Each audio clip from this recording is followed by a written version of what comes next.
In the 18th century, the country of Great Britain is at war with France. However, Queen Anne shows little interest in politics, partly because of poor health and partly because of boredom.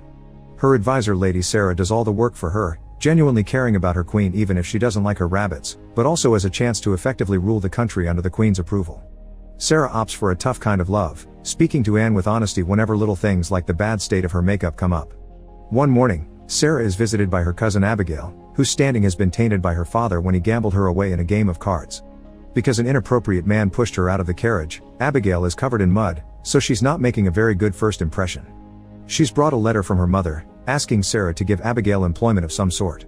This results in Abigail becoming one of the many maids in the palace, in charge of chores like cleaning and sleeping in a bedroom where all the maids sleep as well. While she may be a maid now, the other servants still see her as a former lady and play pranks on her, like tricking her into touching lye without gloves, which ends with Abigail burning a hand. Meanwhile, Sarah keeps being cornered by Lord Haley, the leader of the opposition who wants the war to be over so the taxes don't go up to fund the fight. He wants Great Britain to sign a peace treaty with France, but Sarah disagrees. She thinks the French must be obliviated until they leave on their own accord, and her husband Lord Marlborough is doing a great job at commanding the armies. Another issue is Anne's legs, which occasionally go through attacks of gout. One evening, Abigail is called to help clean and wrap up the queen's legs while Sarah comforts her. This inspires Abigail to take a risk. The following morning, she takes a horse into the forest to gather some herbs that she uses to make an ointment. She applies this ointment to her own hand, then rides away when she notices Lord Samuel is in the forest as well, watching her. When she returns to the palace, Abigail lies to the guard saying she's been sent by the Queen's doctor and sneaks inside Anne's bedroom to apply the ointment to her legs while she sleeps. Unfortunately, Sarah catches her in the act and sends Abigail to be whipped while a group of lords enters Anne's chambers to keep discussing war tactics. Anne doesn't want to keep going, but Sarah manipulates her into the necessity of it. The Queen also mentions the ointment is truly helping her legs, and Sarah has no choice but to rush out of the room to interrupt Abigail's punishment.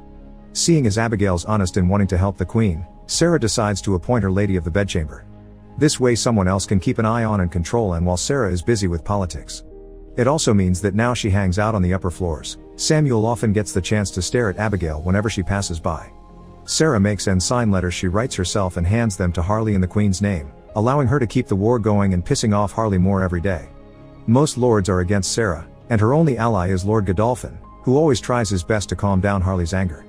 Abigail keeps on trying her best to be more than a maid, and for now, Sarah trusts her and allows her to use the Queen's private library. One afternoon, Sarah takes Abigail outside to teach her how to shoot, so Abigail takes the chance to ask Sarah how she can support war when it puts her husband in danger. Sarah explains there's always a price to pay for safety, and she's willing to pay it. As days pass, Abigail gets bolder and flirts with Samuel when she comes across him in the corridors, which Harley finds very interesting. Still not willing to give up, Harley approaches Anne during one of the Queen's many royal parties, but Sarah keeps him away by mentioning a party isn't the place to discuss politics. Then, she tries to entertain the Queen with a lovely dance she performs with a lord, however Anne hates it, and after telling Harley she won't raise the taxes just to anger Sarah, she asks to be taken back to her chambers. Anne slaps Sarah, who apologizes for her making Anne jealous. The two women get closer when they reach the bedroom, unaware that Abigail is in the library and can see it all. This is how Abigail learns the Queen's biggest secret: she's having an affair with Sarah. Doing her best to be quiet, Abigail sneaks out of the room and bumps into Harley, who wishes to have a talk with her. He knows Abigail used to be a lady, and he promises he could bring her back into the higher leagues if she accepts to spy for him. However, Abigail refuses because she owes Sarah her new life, so Harley tells her to think about it after pushing her to the ground. The next day, Sarah convinces the Queen to announce there will be a tax rise after all. Annoyed, Anne requests to be taken back to her chambers while Sarah goes out to do some shooting with Abigail again. Abigail takes the chance to tell Sarah about Harley's offer and swears she'll never accept because all of Sarah's secrets are safe with her, including the biggest one. Sarah immediately understands the implication and shoots at the air near Abigail's head as a warning of what may happen to her if she ever opens her mouth. Back to Anne, she's bored of being alone in her bedroom playing solitaire and sends the servants to pick Sarah, who is busy dealing with the palace's financial books. When Sarah comes to the Queen's chambers, she finds Anne standing at the window and drags her back by the clothes before she does something stupid. Crying, Anne begs Sarah to take the day off, but Sarah reminds her work needs to be done, so she'll only come by later when she's done. Unfortunately, the audience with the lords gets rather fiery and Sarah can't cut the meeting short, so she sends Abigail to entertain the Queen instead. Anne doesn't want anything to do her, but Abigail manages to win her over by releasing the rabbits and playing with them. While the two women play with the bunnies, Anne confesses she has 17 of them because she's lost 17 babies, who were all born dead. Later in the evening, Abigail is approached in her room by Samuel, who is wearing clothes and makeup similar to the fancier lords.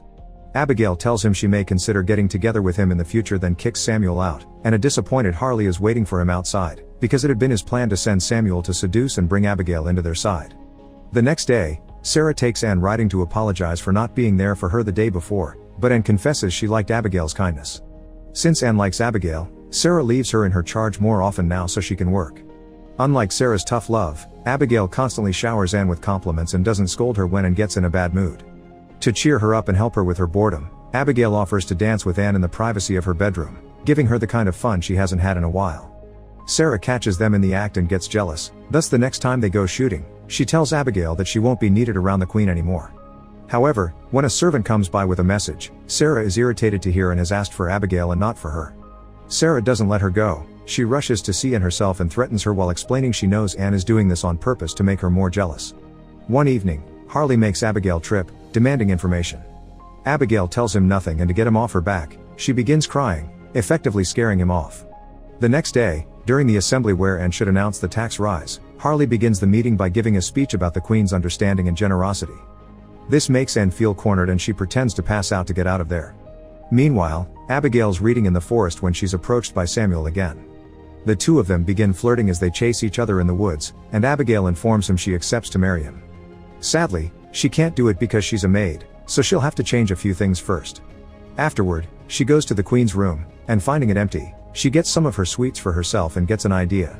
Back to Anne, she's being reassured by Sarah and Godolphin that it wasn't her fault, Harley had set her up. Sarah promises to reset the date while Anne goes back to her chambers, where she finds Abigail sleeping naked in her bed.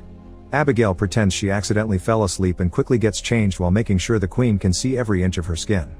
When night falls, Abigail is summoned to the Queen's chambers because she needs a leg massage. Abigail takes the chance to let her hands go higher and show, and she can please her the same way Sarah does. When Sarah comes by later, she finds Abigail and Anne cuddling after their obvious activities and immediately leaves with a broken heart under Abigail's cunning gaze. The next day, Sarah is trying to find a book of hers and uses that as an excuse to throw books at Abigail, calling her a disloyal liar and sending her to work with the cleaning maids again. However, Abigail goes to the hallway outside the Queen's room instead. Then she fakes being hit in the face and begins crying so Anne can find her and blame Sarah for it. Later, when Sarah tries to convince Anne to fire Abigail for being a liar and a thief, the Queen refuses. That afternoon, Anne is taken to have a mud bath for the sake of her health. Abigail keeps her company, but Sarah shows up and gets in the bath with Anne, entertaining her with some jokes to win back her favor. That evening, Anne chooses Sarah to spend her time with, and Sarah realizes Anne enjoys having two beautiful women fighting over her and seeing Sarah try her best to woo her. Abigail spends the evening with Samuel and comes to the conclusion that having morals will only take her back to poverty. The next morning, while Sarah and Anne discuss how and when to make the tax rise announcement, Abigail makes tea for them and slips some noxious herbs into Sarah's cup. She does notice the taste is different but doesn't comment on it. The herbs kick in later when Sarah goes riding, making her puke and fall from the horse. Her legs get stuck in the reins though, and the horse ends up dragging her through the woods until she's found by a couple that is getting busy behind a tree. With Sarah out of the way, Abigail goes to see Harley to offer him a deal. She'll get him an audience with the Queen and speak highly of him if, in return, Harley gets Anne's permission for Abigail to marry a lord. Anne takes advantage of Sarah being gone as well and gets to leave the room more, talking to people that Sarah wouldn't usually allow near her. Harley catches her alone in the garden and explains how war is damaging the country, the riots in the city, and how people may start to hate Anne if this doesn't stop. He also casually mentions that his dear friend Samuel has fallen for Abigail and wishes he could marry her, not caring that she's a maid. Later, Godolphin asks the Queen to send riders to look for Sarah, but Anne is offended that Sarah abandoned her like this and refuses. Meanwhile, the woman from the woods turns out to be an adult worker, so she takes Sarah to the bawdy establishment she works at and gives her a room for her to rest and recover. Later in the evening, when Anne wakes up in pain, she realizes she needs Sarah tremendously and finally orders people to go and find her. The following days, Harley takes advantage of Sarah's absence to ask Anne for things, and whenever Godolphin tries to stop him, Abigail cuts in with what pretends to be an innocent analogy that pushes the Queen to follow Harley's ideas. One evening, Anne is lamenting her pain again, saying she's nothing without Sarah. Abigail scolds her and reminds her she's a queen with a strength of her own. Touched by her words, Anne expresses a wish to make Abigail happy and grants her permission to marry Samuel. In fact, she knows Sarah wouldn't approve, so they do it that very same night before Sarah returns. Now Abigail's a lady again, her father's gambling debts are paid, and she and Samuel get the apartments in the West Wing. But during the wedding night, Abigail can't stop thinking about Sarah and how long she's taking to come back, worrying she may be planning something. Eventually, Godolphin finds Sarah and brings her back to the palace. She makes an appearance showing everyone her new face scar and scoffing at Abigail when she pretends to have worried. Abigail tells Sarah that she has what she wants now, so they don't need to fight anymore, but Sarah just answers with a slap. Then, Sarah goes to see the Queen, saying she had been attacked by bandits. She asks Anne to fire Abigail and to take back the new orders she's given under Harley's advice, but Anne refuses and pushes Sarah off when she tries to climb on the bed because the scar scares her. The next morning, Sarah comes over again with her scar covered and blackmails Anne, telling her to do as she says or she'll show everyone the letters the Queen had written to her confessing her love and impure thoughts. Anne isn't scared though and assigns Harley as the Prime Minister to seek a peace treaty with France. Heartbroken, Sarah burns the letters before she's asked to hand in her key and leave court.